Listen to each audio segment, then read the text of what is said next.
It looks like Merab Dvalishvili will be defending the bantamweight title once again soon. He met with Hunter Campbell last night. He posted a photo of the two on his Instagram. In the caption, he wrote, "Great dinner with the boss. Told him I am hungry to fight as soon as possible. Stay tuned." Caio Bahia reveals he heard that Khamzat Chimaev may retire if he defeats Dricus du Plessis and becomes the new UFC middleweight champion. Caio said, "I heard somewhere, some people, saying that if he wins the belt he's gonna retire. I think so. There's some little talks, some whispers. If he wins the belt he retires, you know? I'm not sure of that. I don't know if I believe that or not, but it's an option. There's too much pressure on him. He had health problems, a lot of pressure from his country. I don't know. Maybe he retires, maybe not. I mean, he has a lot of money already, like a lot of money. He's good with money. He will be already the champion, so why not retire? I would do the same." Dana White appeared on the Full Send podcast yesterday. He said that if Islam Makhachev defeats Della Maddelana and becomes the new welterweight champion, he'd want to see the super fight between Islam and Ilia Topuria. Dana said another massive fight would be Ilia versus Islam too. The other thing is that if Islam moves up, and obviously if Islam won the title, you immediately have a super fight with him and Ilia. Dana also gave some information on the UFC event at the White House, and Jon Jones potentially fighting on the card. Dana confirmed that Jon has re-entered the UFC's testing pool. Dana said, "That day we probably texted 4 or 5 times that day. President Trump never told me he was going to announce it. We had already had my team went and walked the White House. We did all the logistics, and we're putting together sort of the layout for it right now. Probably going to pitch it to the president in the next week or two. The day that he said he wanted to do it, he put Ivanka Trump in charge, so I've worked with Ivanka and my team and got to where we are now. Now we've got to pitch the whole thing to him. Me, Craig Basari, my head of production, and Ivanka will all go pitch it to him. He's got this thing and I think it's awesome. He wants the American people to enjoy the White House. This is our place. All the history that's there. He's bringing back the Easter egg hunts and things that used to happen there. He loves the sport, so he wants to do a UFC event there. Why would we say no to that? Tons of challenges. First of all, I don't even know how many people can get in. Not to mention the fact that Secret Service is not going to let a lot of people come to this. Everybody's going to have background checks. Whoever actually gets to be there live, it will be such a unique, amazing experience in their lifetime to be able to go to this fight. For us, when you think about when the fight is going on, while the fight is happening and we're filming, one whole side, the backdrop, will be at the White House, the other side will be at the Washington Monument. It's so unique, so bad, and so once ever. Everybody wants to fight on this card. Literally everybody. Everybody. Here's the thing. We're a year away, so the whole UFC landscape will change over the next year. We'll see where we're at. We will absolutely, positively put on the baddest card of all time. This is going to be like an exceptional pay-per-view card. On Jon Jones, Dana continued, he jumped back in the pool. Oh yeah, officially. The dream main event right now would be Aspinall versus Jones at the White House. Or any main event. We'll see. Dana also said that it's possible that we see Conor McGregor fight on the same card. Is it possible that McGregor and Jones would fight on the same card? Could be. Conor McGregor confronted Mike Perry last night at the BKFC press conference. Yeah, you're welcome back, because I welcomed you back. October 11th is your date, and you'll dance for me, boy. You'll dance for the owner, and then we can talk. But your date is October 11th. Michael Perry, the return of Platinum. And we've got some hell of an announcement for an opponent for you. One of the baddest men to ever grace the Ultimate Fighting Championship when it comes to bare knuckle. And he's going to throw down with you in front of me for my viewing pleasure. And then I'll decide if you're worthy. Alexander Volkov gave his prediction for Tom Aspinall versus Ciryl Gane. The fight is not yet official. However, it's being reported that it will likely be Tom's first title defense. Volkov fought both Aspinall and Gane. He fought Aspinall back in 2022 and lost via submission in the first round. He faced Gane recently at UFC 310 last year and lost via split decision. Speaking to MMA Junkie, Volkov said the fight is 50-50, I think. Both of them are good, and Ciryl Gane, he's really good with his movement, with his legs and everything. He's not so bad at grappling now. He started working a lot on his grappling and his ground skills, so I think it's 50-50. It depends on how the fight starts, how both of them will be prepared for this fight. I saw that Gane will be motivated a lot for this fight to get the belt. It's 50-50, but on paper, when I fought both of them, Tom Aspinall looks better. But in the fight, it could go any way. Ali Abdelaziz dropped some news on Islam Makhachev versus Della Maddelana. Ali says they will be fighting in the US, not Abu Dhabi, and in one of the biggest arenas on the planet. If Belal would have won, Islam would have fought Ilia. That was the plan. He would have fought Ilia. 100%. Like a lot of people saying all this stuff. He would have fought Ilia. Hunter went over to Dagestan. 2-3 weeks. And I sent him to Dagestan. you sent him I sent him 2-3 weeks, 2-3 years, forget? I said, Islam said, I will not fight Belal. But, Belal ended up losing. Islam fight in Maddelana. I truly believe Islam is going to beat him. He's not going to win Abu Dhabi. I don't know where Makhachev is not going to win. I don't know where the fight's going to take place yet. I can tell you. It will take a place in the US. Really? Okay. In a big arena. One of the biggest arenas on the planet.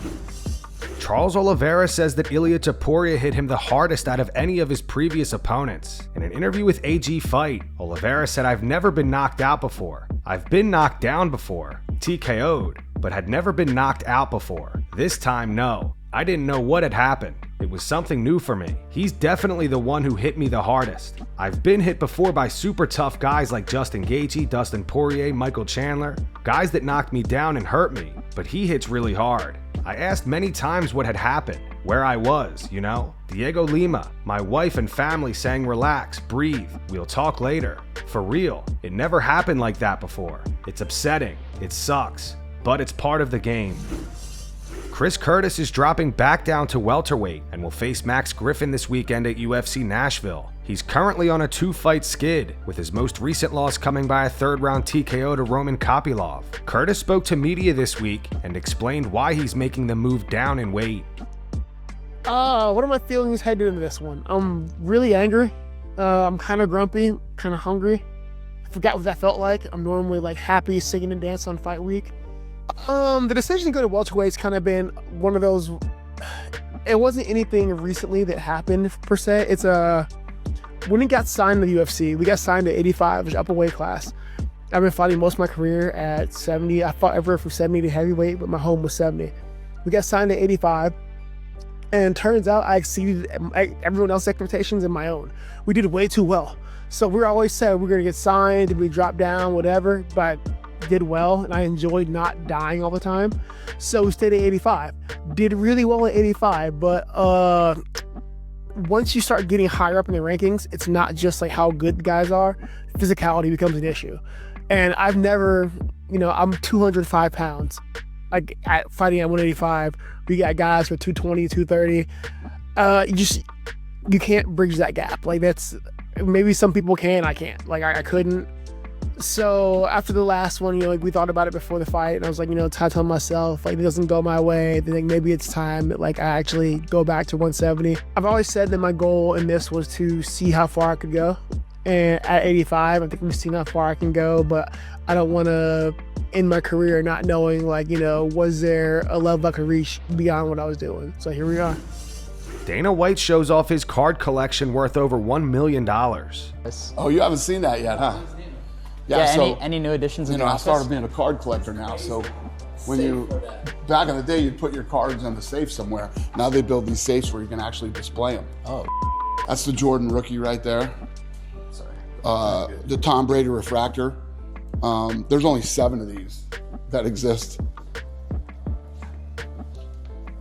Got the cool. Tiger, Kobe. Love to your boy, Puka. Yeah, that's Puka. I got 2 Pukas. Puka here and Puka here. Is that Magic? Is that Magic? I can't see. Yeah. What's the most valuable one in here, Tom? Jordan, right? Yeah, either the Jordan rookie or Jordan signed that card is worth $5 million. Yeah. That's not signed, right? Huh? That's not signed. No. What do you think it is without the signature? 400 grand. What's the total of all these? Over $1 million. A user on X leaked some alleged DMs with John Jones. He claims that John DM'd him after he left this GIF under one of his recent rants on X. John started it off by messaging the user saying, "How low is your IQ really? You're probably in some trailer park somewhere. Why follow me just to say that you don't care what I talk about?" The user replied, "You beat your wife, cheat on your wife, cheat in the UFC, deadbeat dad and husband." John said, "My wife is out getting her hair and nails done. My kids are playing on their side of the mansion. What are you up to today?" The user replied, "You Google your name and all you see is garbage. Your kids are scared of you and your wife hates you." John said, "That's what you would like to believe."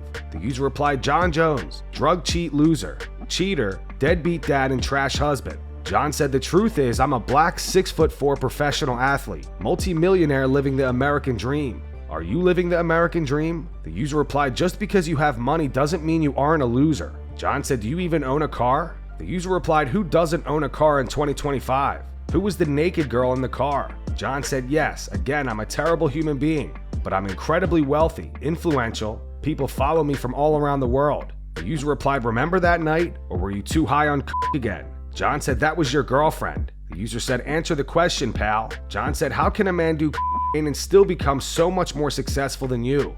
The user brought up the woman in the car again, saying, who has it? Was definitely not your wife. John said, that was your girlfriend. User replied, what does she think about that? John repeated, how can a man do and still end up to be so much more successful than you? You must be a true loser.